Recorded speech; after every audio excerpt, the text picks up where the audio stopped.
देव विराजे अनंत कला सतगुरु सविसा दूसरी आरती देव विराजे अनंत कला सतगुरु सविसा आरती कीजे श्री जम गुरुदेवा पार न पावे बाबा अलग अथेवा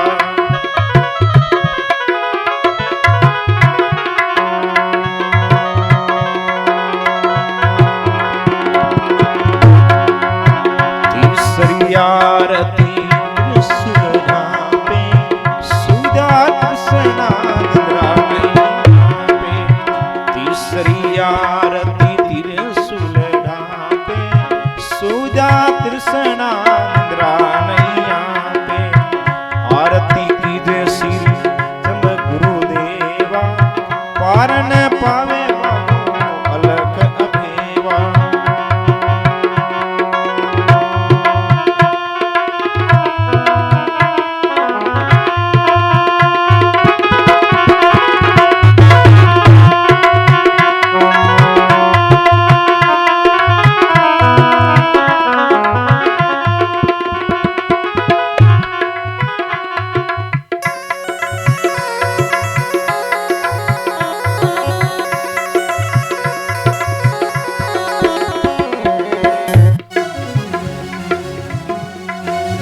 तीसरी आरती त्रिशूल ढापे सुधा कृष्णा निद्रा पे तीसरी आरती त्रिशूल ढापे सुधा कृष्णा निद्रा आरती कीजे श्री सब गुरुदेवा पार न पावे बाबो अलग अथेवा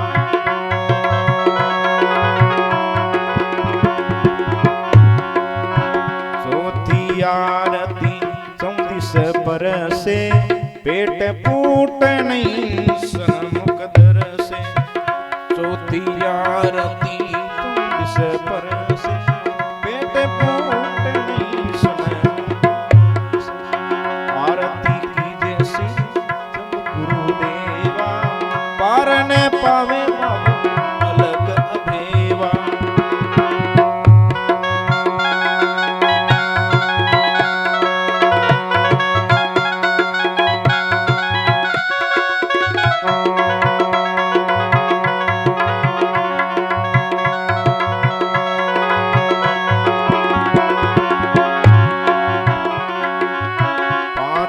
आरती केवल भगवंता शब्द सुरा जो जन परहंता पांचवी आरती केवल भगवंता शब्द सुरा जो जन परहंता उद्धव दास जी आरती गावे जम गुरु जी तर पार नहीं पावे उद्धव दास जी आरती गावे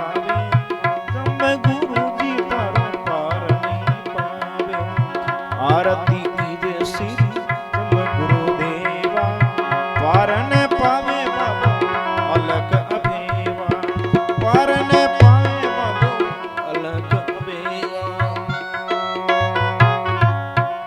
बोलो गुरु जम्बेश्वर भगवान की जय समराधन मुक्ति धाम काम की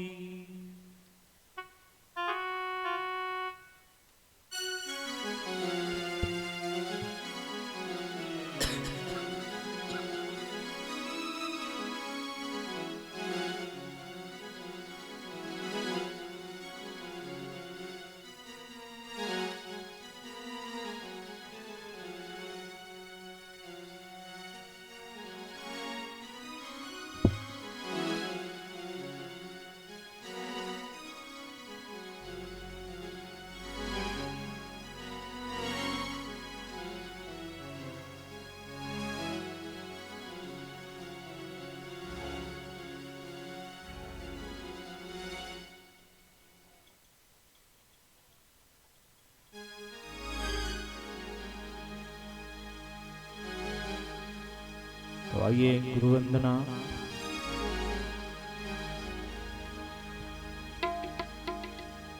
ભગવો ચોલો ભગવી ચાદર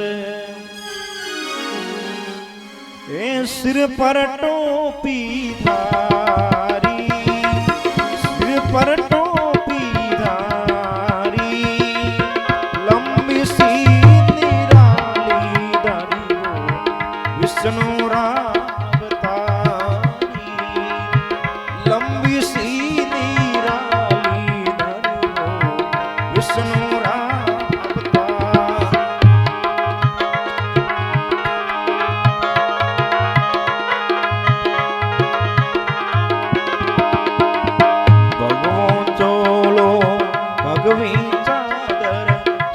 पर टोपी धारी सिर पर टोपी धारी लंबी सी निराली धारी वो विष्णु रावतारी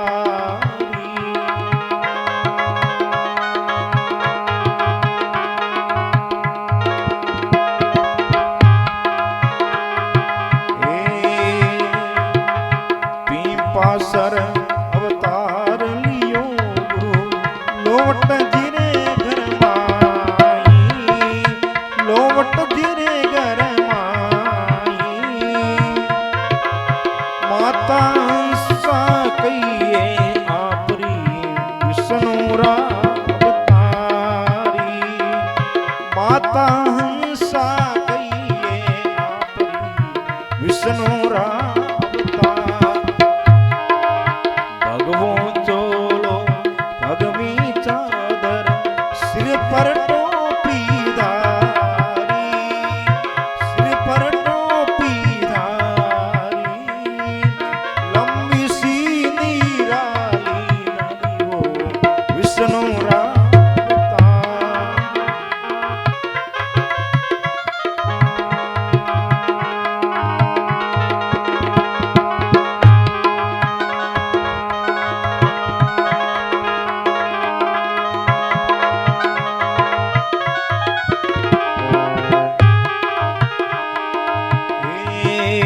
त्रेता युग में हीरा बन जा द्वापर गुआ चारी द्वापर गुआ चारी वृंदावन में बंसी बजाई गुरु कलयुग रावतारी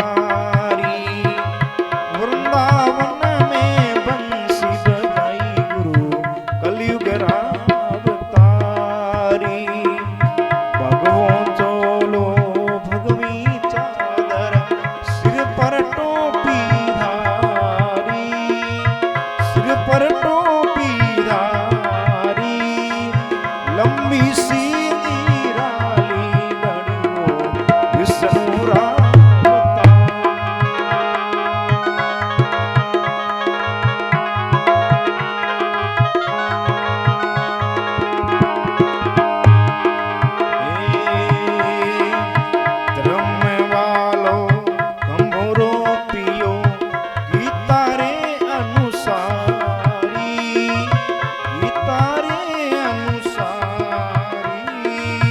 पावन तीर्थ कियो जग माई विष्णु रावतारी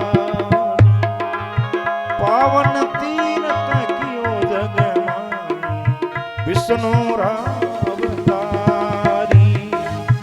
भगवो चोलो भगवी चादर सिर पर टोपी धारी सिर पर टोपी धारी लंबी सी निराली धारी वो विष्णु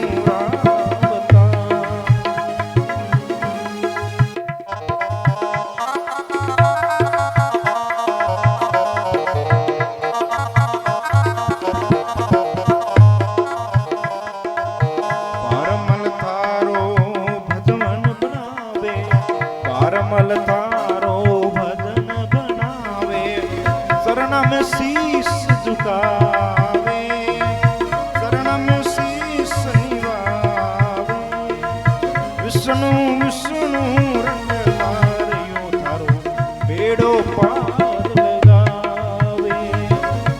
વિષ્ણુ વિષ્ણુ રત તારે તારો બેડો પાર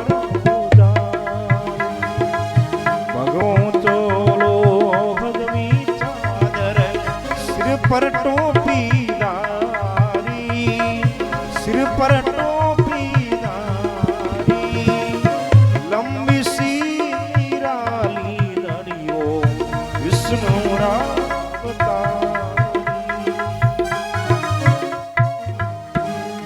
बोले गुरु जम्बेश्वर भगवान की।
नहीं आवड़े समरिया मारा जियो जियो रे बनवारी रे मारा ओ जियो गिरधारी रे मारा तुम दर्शन बिना मोर समरिया मारा तुम दर्शन बिना मोर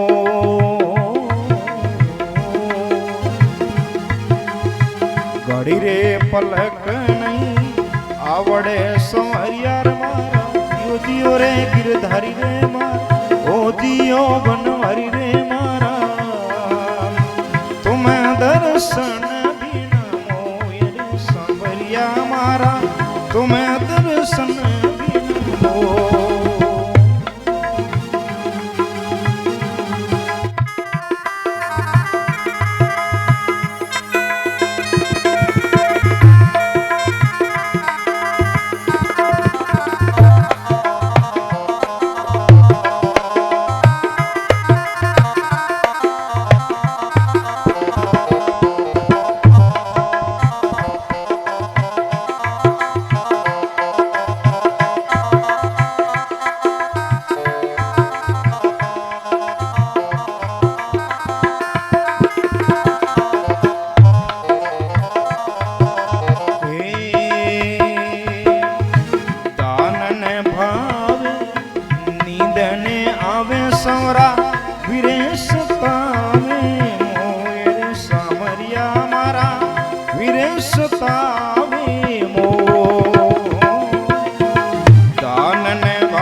बनवारी रे मारा तुम्हें दर्शन बिना मोर समरिया मारा तुम्हें दर्शन बिना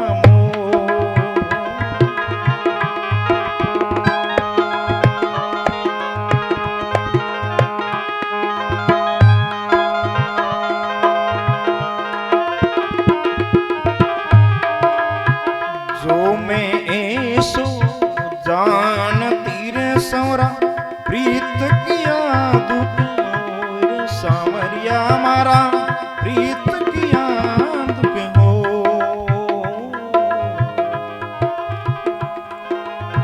नगर डिंडोनो पीट तीरे सौरा प्रीत ने करियो कोयर सामरिया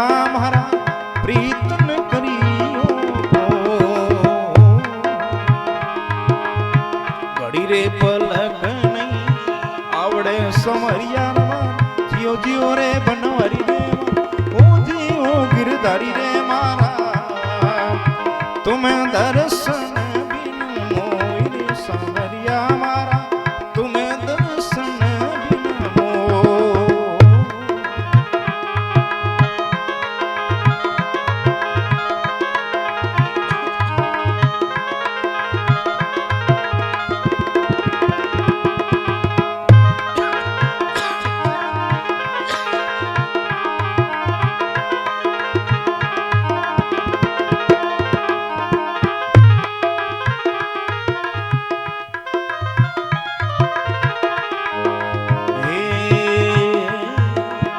दिवस गमायो खाय केर संवरा, रेण गमाई सोयर सांवरिया मारा, रेण गमाई सो। दिवस गमायो खाय केर संवरा, रेण गमाई सोयर सांवरिया मारा, रेण गमाई सो।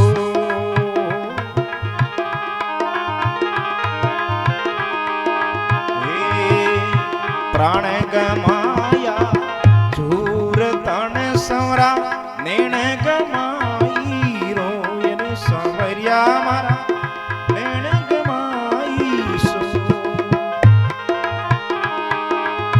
घड़ी रे पलकन आवड़े सांवरिया मारा, जियो जियो रे बनवारी रे, ओ जियो गिरधारी रे मारा, ओ जियो बनवारी रे मारा। तुम्हें दर्शन बिना मोय रे सांवरिया मारा, तुम्हें दर्शन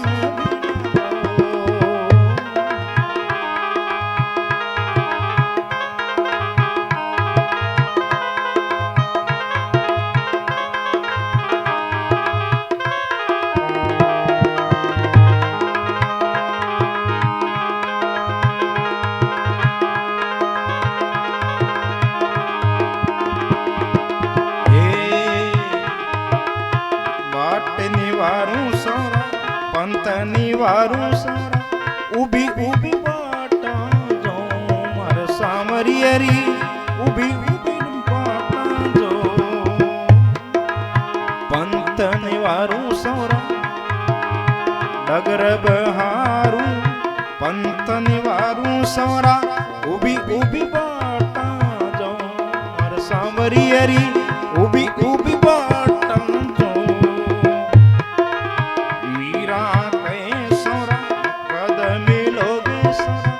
तुम मिलिया सुख हो रे सांवरिया मारा, तुम मिलिया सुख हो। घड़ी रे पलकन आवड़े सांवरिया मारा, ओ जियो बनवारी रे मारा, ओ जियो गिरधारी रे मारा।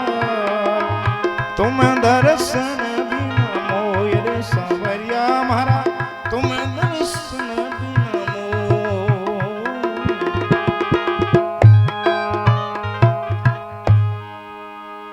बोलो मोर मुकुटवंशी वाले की।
ओ गुरु तार बाबा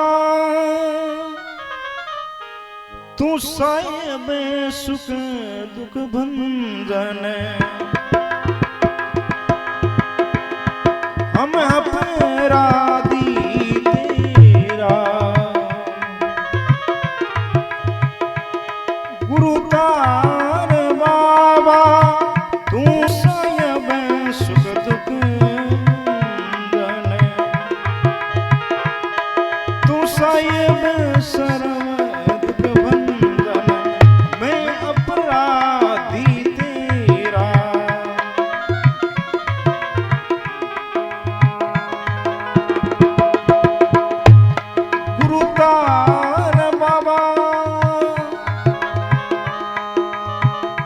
बिछड़ो भी अरियू बदी खूनी खून नहीं किया वो तेरा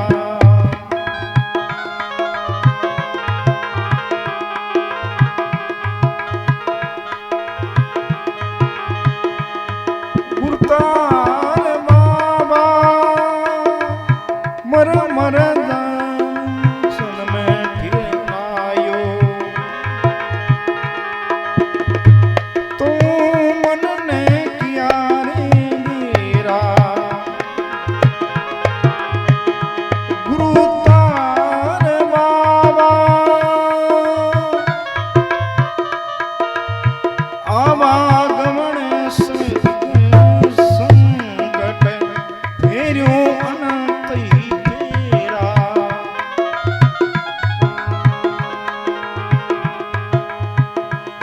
गुरुतार बाबा सवेदज अंदन धीरज जंदन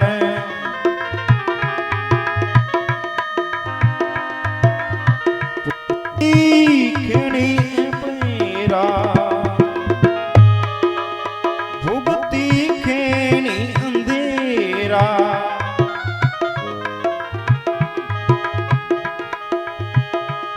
गुरुतार बाबा लख 84 चोचक भीतर भरम्यो बोली मेरा गुरुतार बाबा बहु दुख सया शरण बिन गुरु की करी करी करम कुपेरा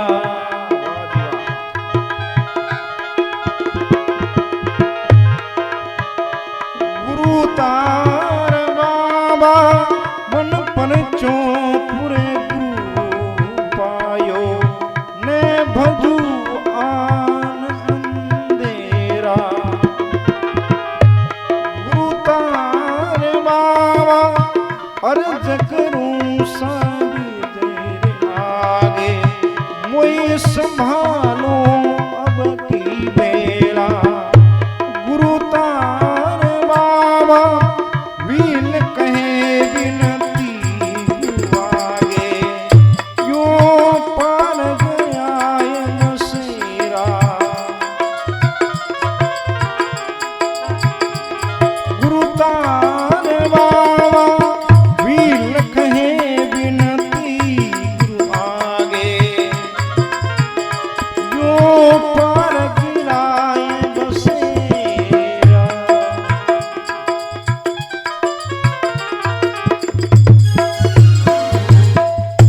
बोले गुरु जम्बेश्वर भगवान की जय। समरातल मुक्ति धाम का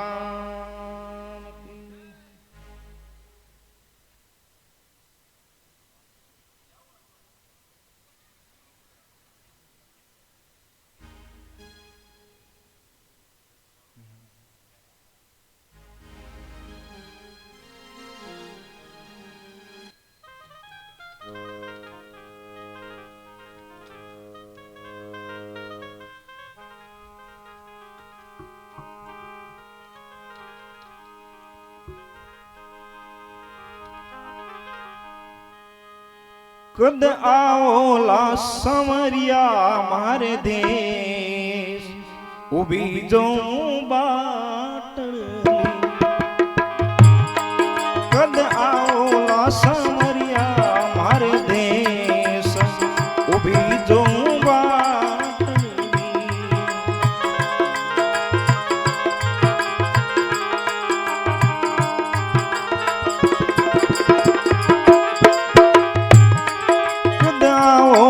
समरिया मारे देश उभी जो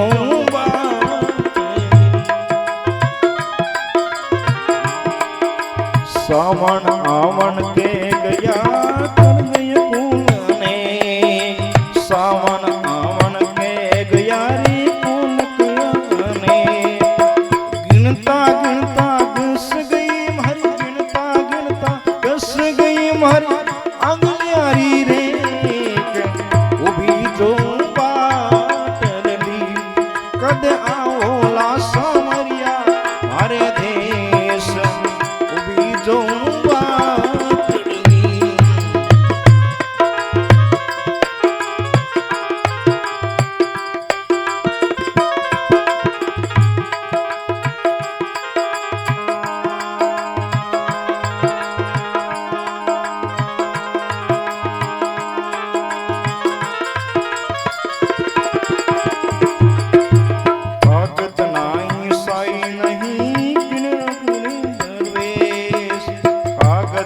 काई साई नहीं किनके परवेश पक्षी रो परवेश नहीं पक्षी रो परवेश नहीं किन विद बसे उभी जाऊं बाटण कद आओला सामरिया मारे देश उभी जाऊं बाटण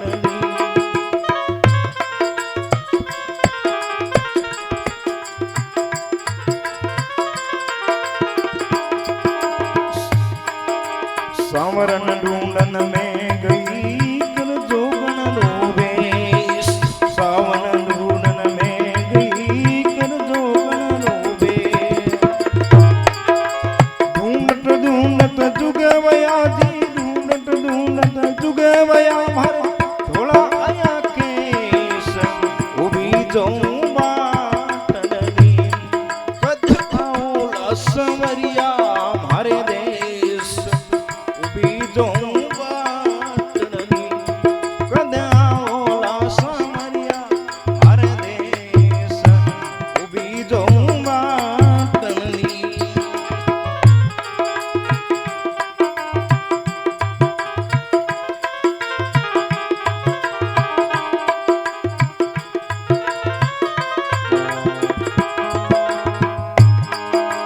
मोर मुकुटवन काचनी जी घूंघरवाला केस मोर मुकुटवन वाचनी जी घूंघरवाला के मीरा ने गिरधर मिला मीरा ने गिरधर कर नटवर नो भेष उभी जाऊं बाटड़ी कद आओला सामरिया हर देश उभी जाऊं बाटड़ी कद आओला सामरिया हर देश उभी जाऊं बाटड़ी उभी जाऊं बाटड़ी बोलो गुरु जम्बेश्वर भगवान मोर मुकुटवंशी वाले की। अभी आपके बीच में स्वामी प्रज्ञानंद शास्त्री जी राधे पधार चुके हैं। वे भजन साखी कीर्तन आदि सुनाई और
शांताकारं भुजगशयनं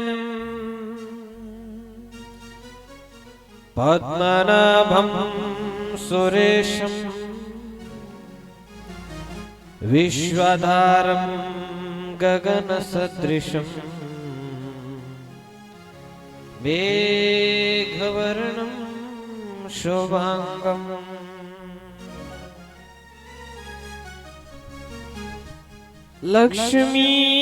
लक्ष्मीकान्तं कमलनयनं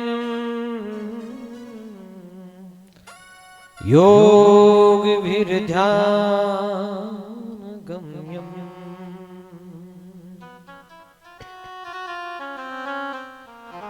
वन्दे विष्णुं भवभयहरम्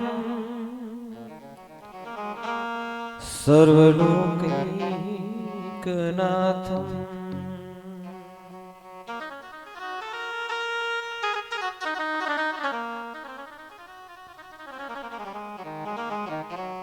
धन ही जंगल समरा थले और धन ही बालगवा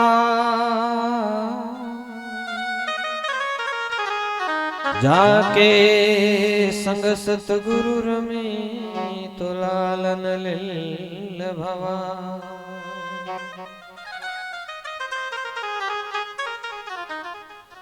हरि कंकेड़ी धन्य जहाज प्रभु कियो परवे रूखारल मिलया वना तुरम तो बालावे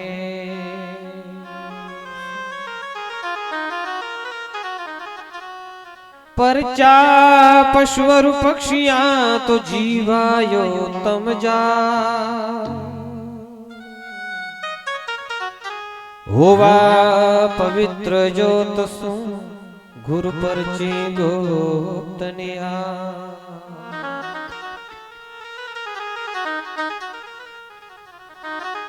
धन्य देहाड़ो रे नहीं तो प्रगट्यो गुरु संसार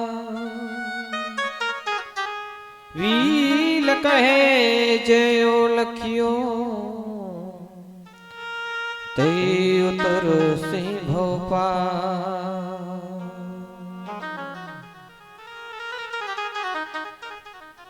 गुरुर ब्रह्मा गुरुर विष्णु गुरुदेवो महेश्वर गुरु साक्षात् परब्रह्म तस्मै श्री गुरुवे नमः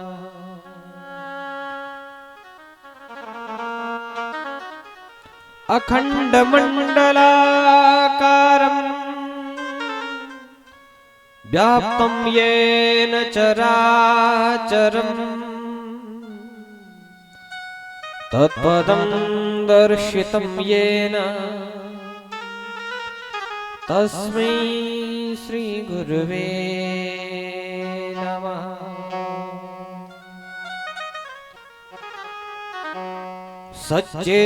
सच्चिदानंद रूपाय विश्वोत्पत्त्यादि हेतवे तापत्र विनाशाय गोविन्दाय वयं नमः।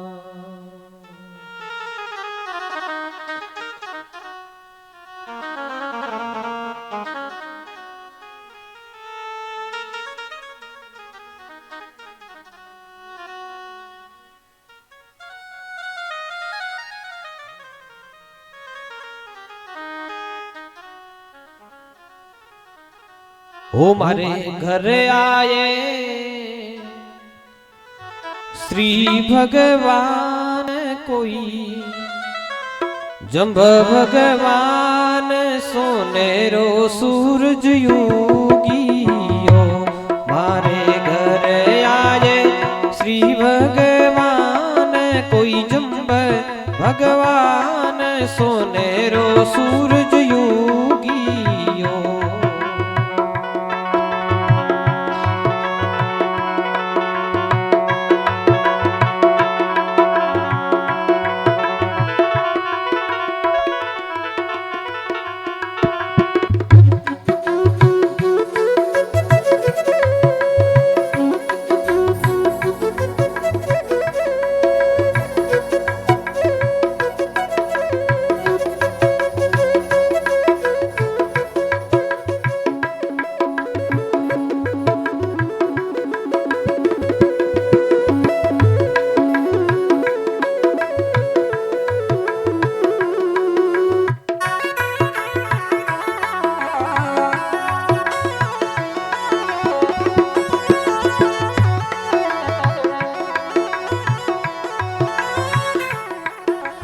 सोवर्ण कलश गंगा जल भरियो सखिया मंगल गाय जी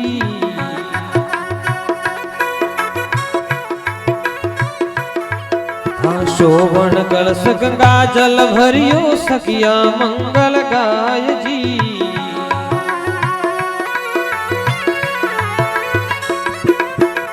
धूप दीप ले करा आरती, धूप दीप ले करा आरती, केसर रो तिलक लगाय, सोनेरो सूरज युगियो, मारे घर आए श्री भगवान, कोई जम्भ भगवान, सोनेरो सूरज युगियो।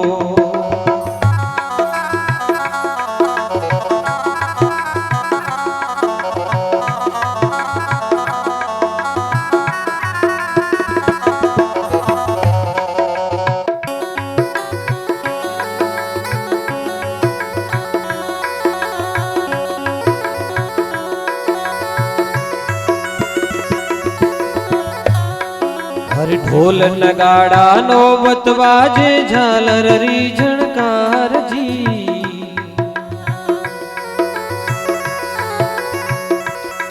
हाँ ढोल नगाड़ा नौबत बाजे झालर री झणकार जी।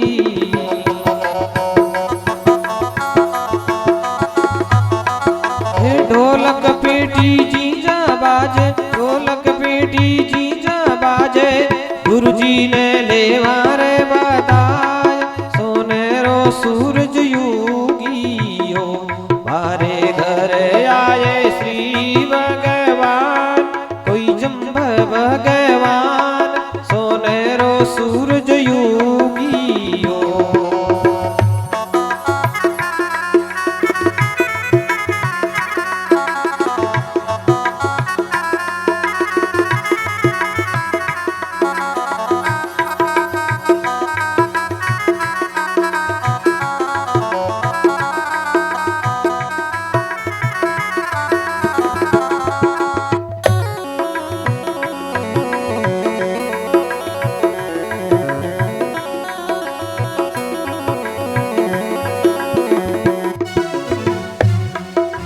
अंतरयामी आया आंगणे बेटा आसन लगाय जी।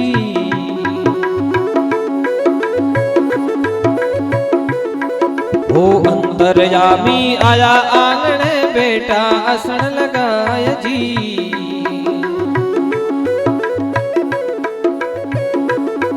ए नर नारी और टाबर सगड़ा, नर नारी और टाबर सगड़ा, प्रेम रा पुष्प चढ़ाए, सोनेरो सूरज युगियो, मारे घर आए श्री भगवान, कोई जम्भ भगवान, सोनेरो सूरज युगियो।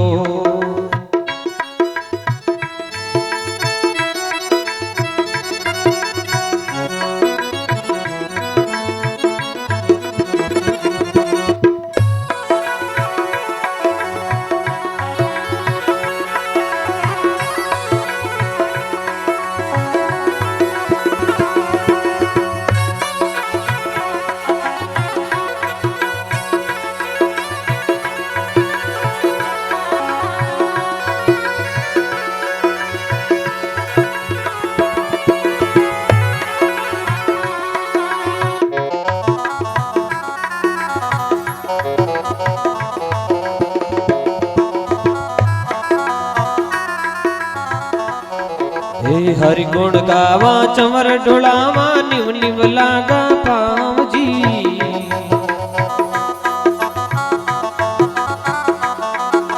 हरि गुण जावा चमर ढोलावा, लोल लोल लागा पाव जी। ए छोगा राम शरण सतगुरु की, ए छोगा राम शरण सतगुरु की, गुरु जी ने लेवारे बताय, सोनेरो सूरज युगियो, मारे घर आए श्री भगवान, कोई जम्भ भगवान, सोनेरो सूरज युगियो।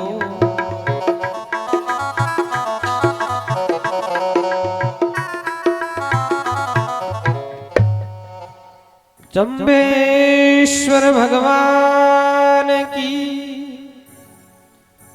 विष्णु भगवान की,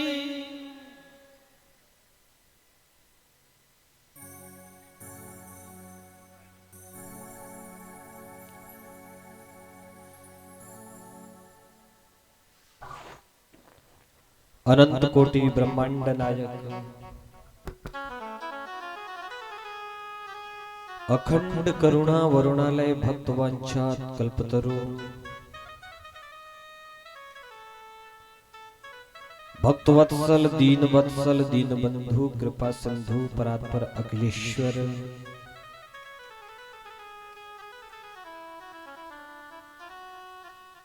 रोम रोम में रमने वाले घट घट के वासी ज्योति स्वरूपी परमपिता परमात्मा को वंदन करते हुए परम पूज्य प्रातः स्मरणीय सायं वंदनीय आराध्य इष्ट स्वरूप पूज्य सद्गुरुदेव भगवान की चरणों में कोटि से वंदन करते हुए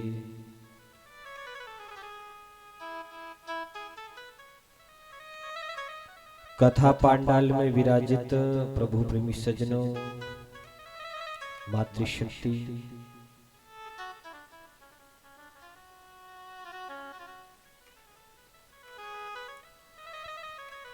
प्रतिदिन की भांति आज की इस शुभ वेला में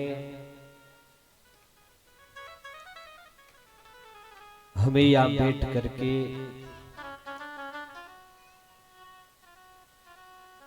हरि गुणानुवाद श्रवण करने का अवसर मिलने जा रहा है।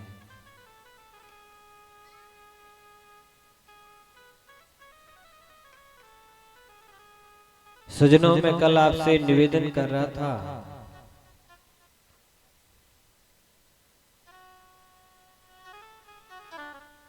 जहां ऋषियों देवताओं मानव दानव की एक सभा आयोजित हुई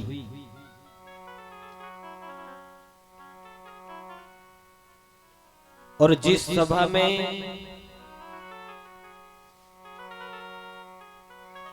नियमों की आचार संहिता में सत्य की महत्वता को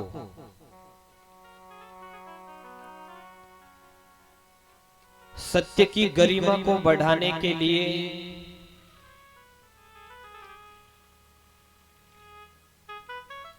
और महाराजा हरिश्चंद्र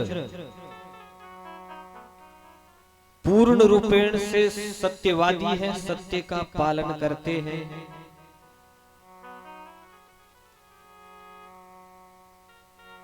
इसकी परीक्षा करने के लिए, जांच परख करने के लिए विश्वामित्र जी सत्यवादी हरिश्चंद्र के कदम कदम पर परीक्षाएं ले रहे हैं।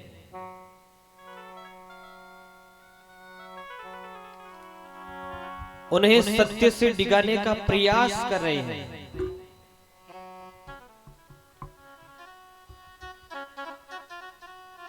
सज्जनों,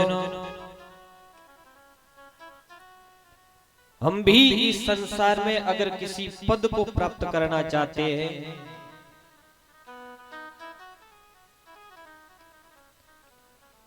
एक सामान्य से सरकारी कर्मचारी के रूप में अपनी नियुक्ति चाहते हैं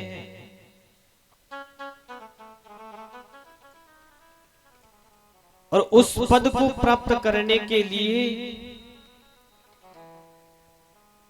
हमें भी अनेक परीक्षाओं से गुजरना पड़ता है, उन्हें उत्तीर्ण करना पड़ता है। एक नन्हा सा बालक जब विद्यालय के अंदर प्रवेश करता है और प्रवेश से लेकर के संपूर्ण शिक्षा पर्यंत हर क्लास से अगली कक्षा में बढ़ने के लिए उन्हें परीक्षा देनी पड़ती है और उसमें उत्तीर्ण होना अनिवार्य होता है।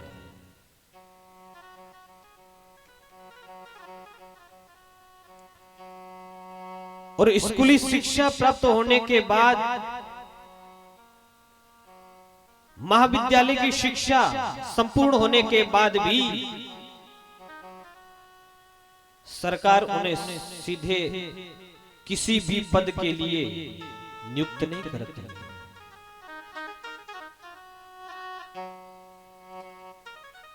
जिस भी विभाग में जिस भी कर्मचारी की आवश्यकता है,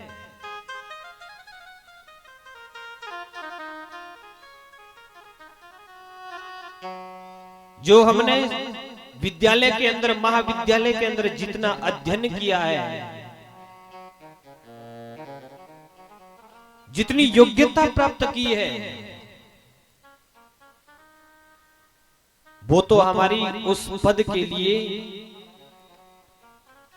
उस पद पर जाने के लिए एक योग्यता रूपी सर्टिफिकेट तैयार हुआ है।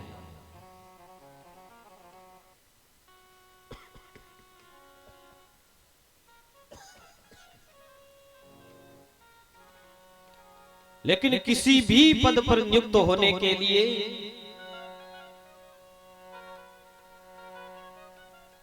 उस व्यक्ति को उस क्षेत्र में अपनी योग्यता हासिल करनी पड़ती है। सज्जनों, विचार करना, इस मानव जीवन के अंदर एक छोटे से पद को प्राप्त करने के लिए अगर जीवन में इतनी परीक्षाएं हम देते हैं, तो सज्जनों उस परम पद को प्राप्त करने के लिए हमारे जीवन में कितनी परीक्षाएं हमें देनी होगी। या हर कदम पर परीक्षाएं हैं,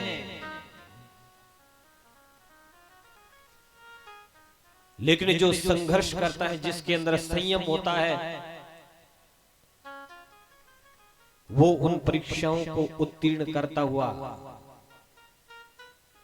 और अंतिम में अपने लक्ष्य को प्राप्त कर लेता है।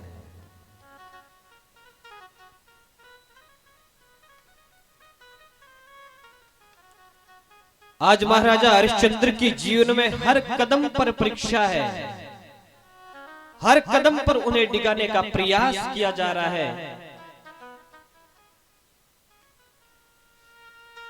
एक घने जंगल में खड़े हैं, भूख प्यास से बेहोल है, राज्य की सीमाएं विस्मृत हो चुकी है, दिशाओं का ज्ञान नहीं रहा। ऐसे घोर जंगल के अंदर महाराजा विश्वामित्र एक पुरोहित के रूप में वैवाहिक संस्कार को संपन्न करने जा रहे हैं। और जब दुल्हा और दुल्हन ने महाराजा हरिश्चंद्र से कन्या दान के रूप में दान मांगा है, महाराजा हरिश्चंद्र कहते हैं, जो तुम्हें चाहिए, जिस भी वस्तु की तुम्हें आवश्यकता हो, वो वस्तु मांगिए, मैं तुम्हारी आवश्यकता अवश्य पूरी करूंगा।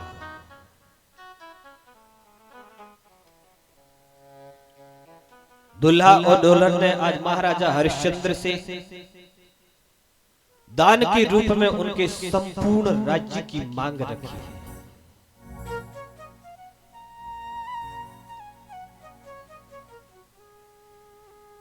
या तो महाराजा हरिश्चंद्र अपना संपूर्ण राज्य कन्या दान के रूप में हमें दे,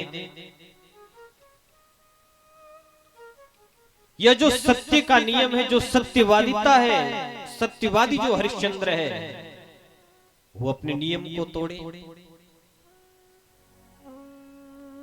सजनों, इस प्रकार की मांग को सुनकर के महाराजा हरिश्चंद्र ने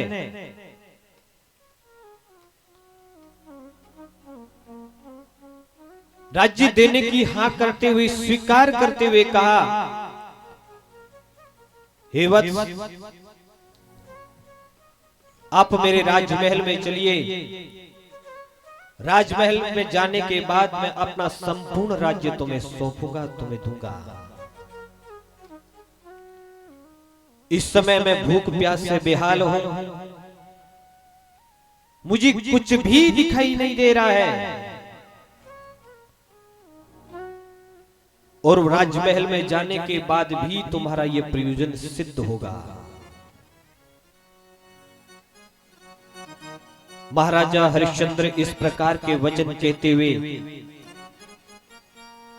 उन सभी को साथ लेकर के अयोध्या नगरी में प्रवेश करते हैं और अयोध्या नगरी में राजमहल में आने के बाद महाराजा हरिश्चंद्र ने अन्न जल ग्रहण किया और जल ग्रहण करने के बाद सचेत हुए, अरे मैंने क्या कर दिया।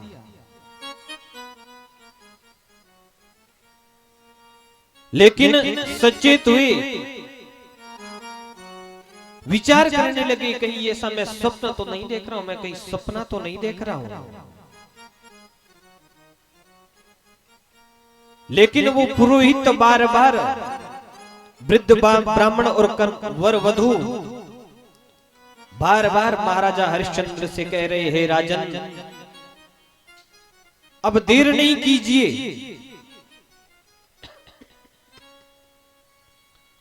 आप अपने वचनों को पूरा कीजिए और आप अपने वचनों को पूरा करते हुए जिस प्रकार हमने जो हमारी आवश्यकता की मांग रखी है, आप अपने खजाने की चाबी अति शीघ्र अपना संपूर्ण राजपाट और अपने राज्य के अंदर आने वाला संपूर्ण भूभाग वह सभी कुछ हमें सौंप दीजिए, और नहीं तो अपने वचन को असत्य कीजिए। हमारे पास इतना समय नहीं है कि हम इतनी प्रतीक्षा कर सके।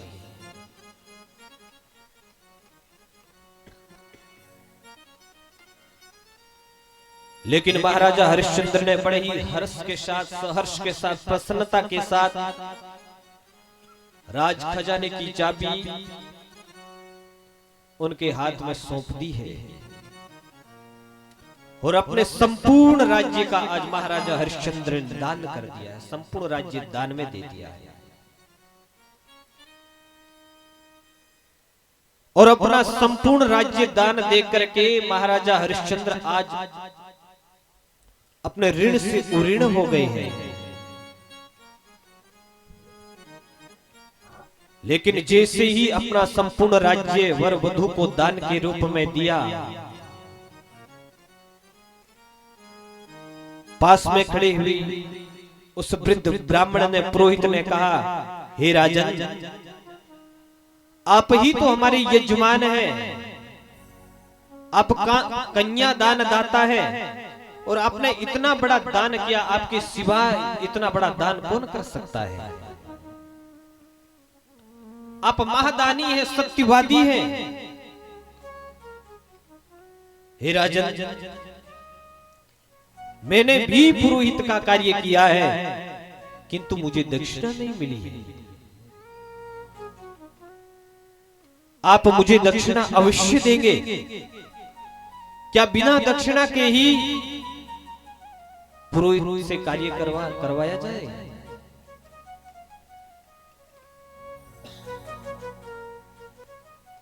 हे राजन, आपसे ऐसी आशा नहीं थी, लेकिन अब तक कोई ज्यादा समय नहीं हुआ है, ज्यादा देर नहीं हुई, आपके इस अपराध को क्षमा किया जा सकता है। आप मुझे श्रद्धा अनुसार यज्ञ की दक्षिणा प्रदान करें।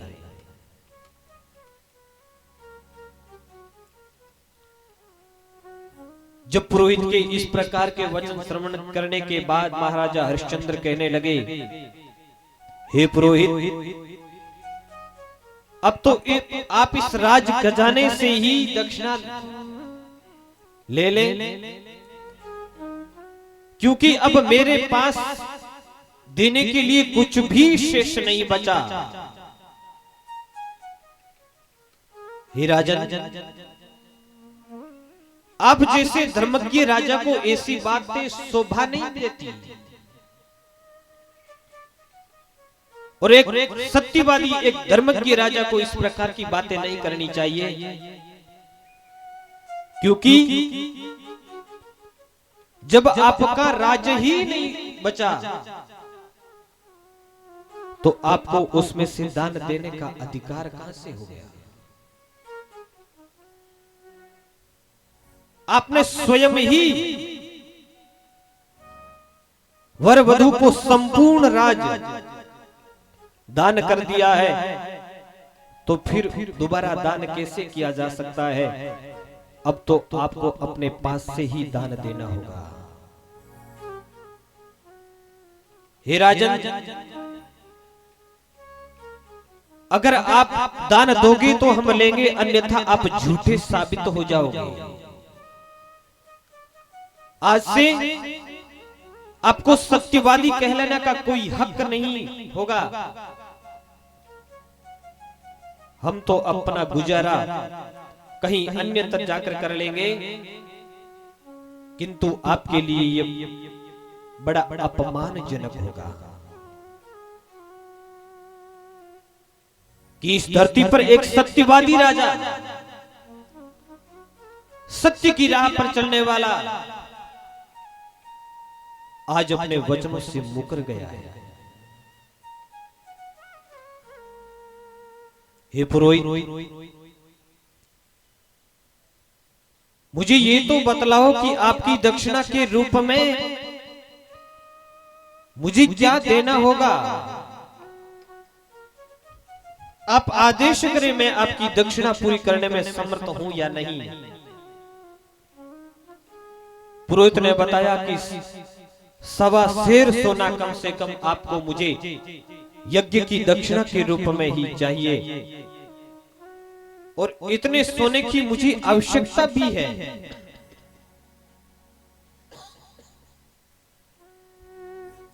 हे राजन, घबराए नहीं। अब तो इतने बड़ी दानी है, महादानी है, जिन्होंने संपूर्ण राज्य का दान कर दिया, और ऐसे महान दानी के आगे एक 1.25 सेर सोना कोई बड़ा दान नहीं है।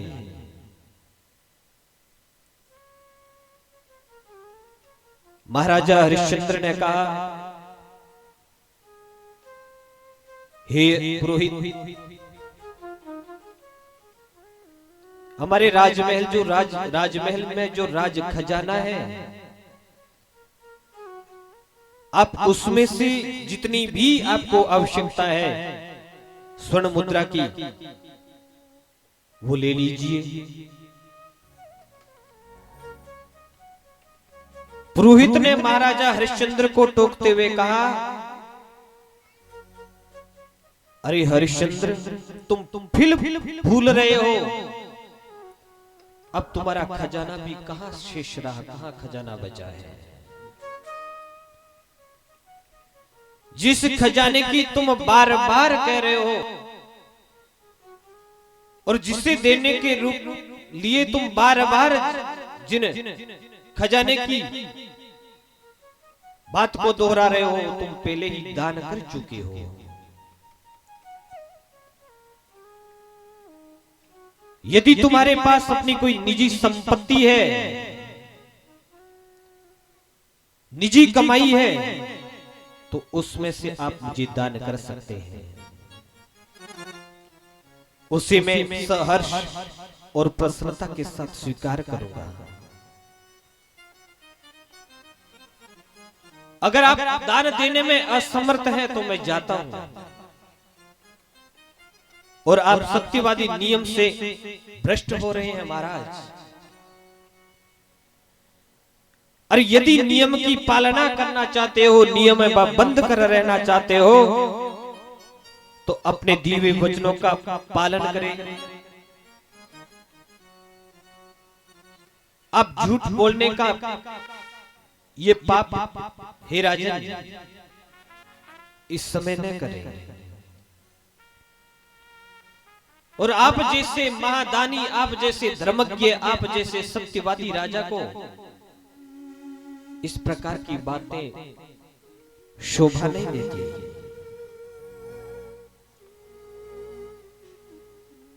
महाराजा हरिश्चंद्र बड़े संकट में है। आज उन्हें कुछ भी दिखाई नहीं दे रहा।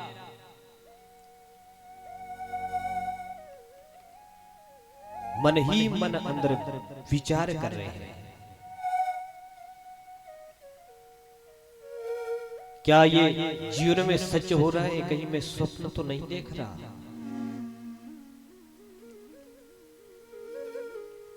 सजनों,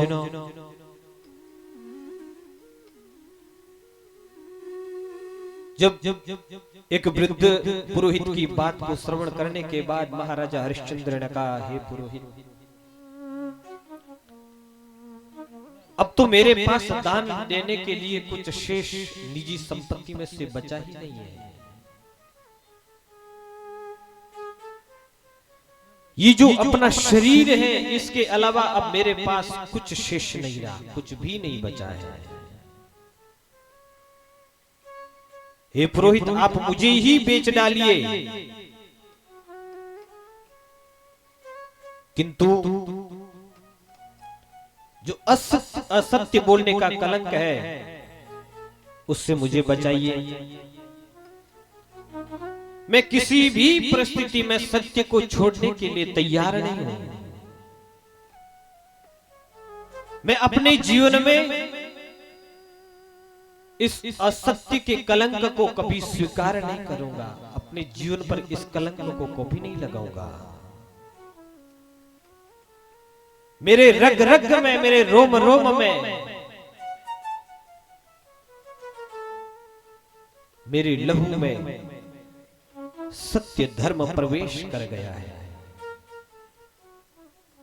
हे पुरोहित, अब मैं इसे बाहर कैसे निकालूं? अब मैं सत्य को कैसे छोड़ूं और असत्य को कैसे स्वीकार करूं? मैं अपने प्राणों की आहुति देकर के भी, अपने प्राणों का न्योछावर करके भी मैं सत्य धर्म की रक्षा करूंगा।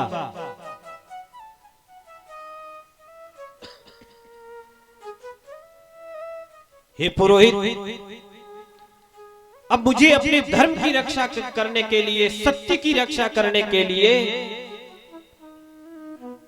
मुझे मेरे पुत्र रोहिताश और धर्म पत्नी तारा देवी को भी बेचना होगा, और इन सबको बेच करके जो धन मुझे प्राप्त होगा वो दक्षिणा के रूप में मैं आपको प्रदान करूंगा।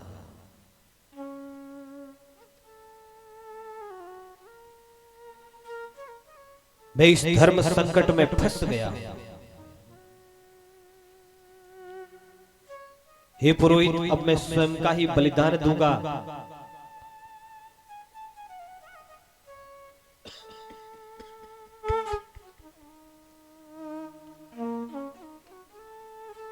हे पुरोहित, ये जो मेरे विचार हैं, ये जो मेरी इच्छाएं हैं, क्योंकि मुझे मेरे जीवन पर मेरा अधिकार है, अन्य के जीवन पर मेरा कोई अधिकार नहीं, हक नहीं है। और मैं इस मांग को पूरा करूं, स्वयं और पुत्र पत्नी सहित बेच करके जो धन अर्जित होगा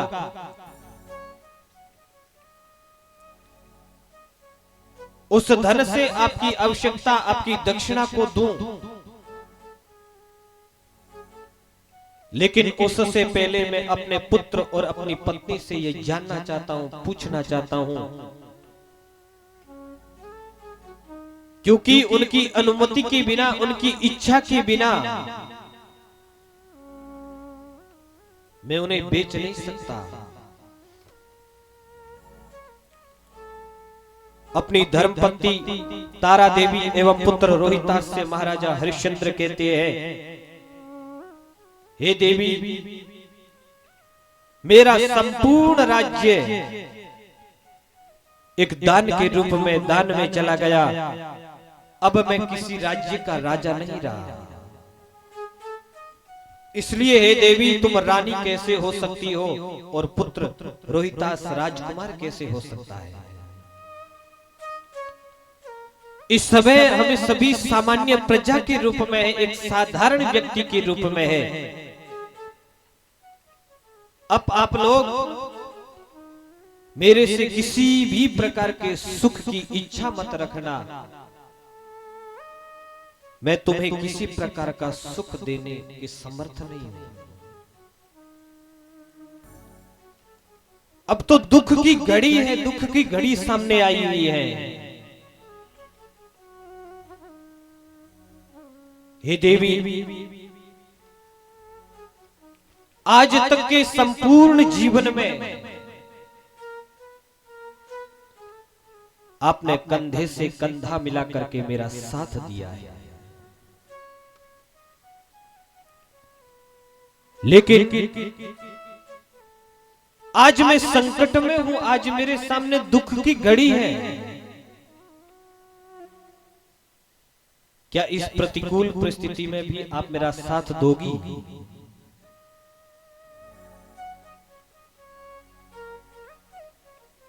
जब पतिदेव की इस प्रकार की बातें सुन करके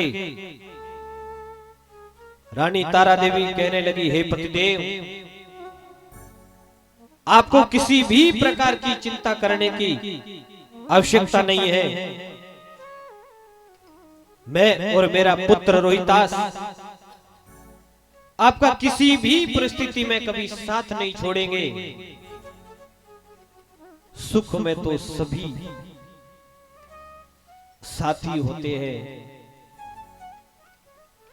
लेकिन दुख में कोई बिरला ही होता है जो दुख की घड़ी में आकर के किसी का साथ दे, किसी का सहायक बने।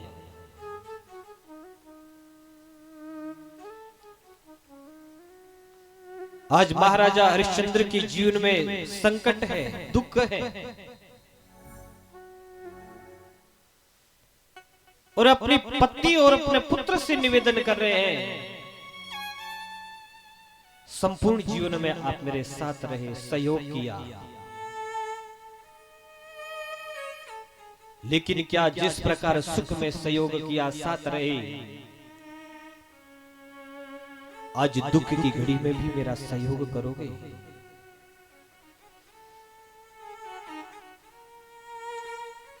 महाराजा हरिश्चंद्र आज एक सामान्य प्रजा के रूप में, एक साधारण व्यक्ति के रूप में अपनी पत्नी से निवेदन कर रहे हैं।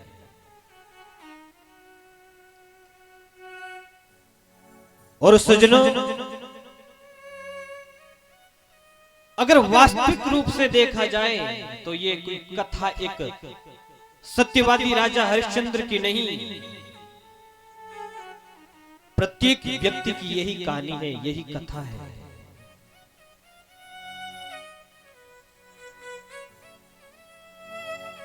एक पिता अपनी संतान का पालन पोषण करते करते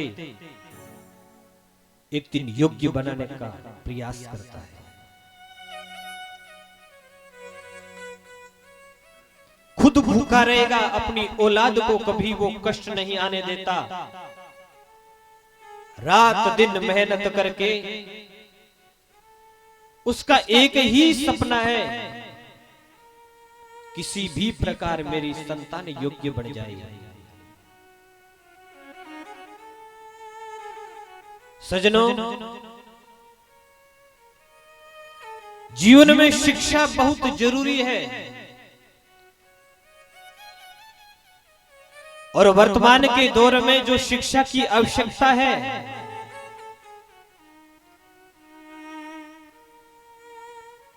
लेकिन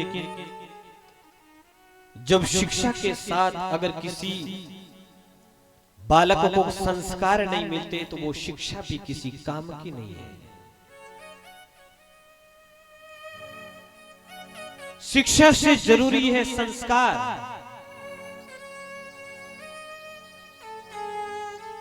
अगर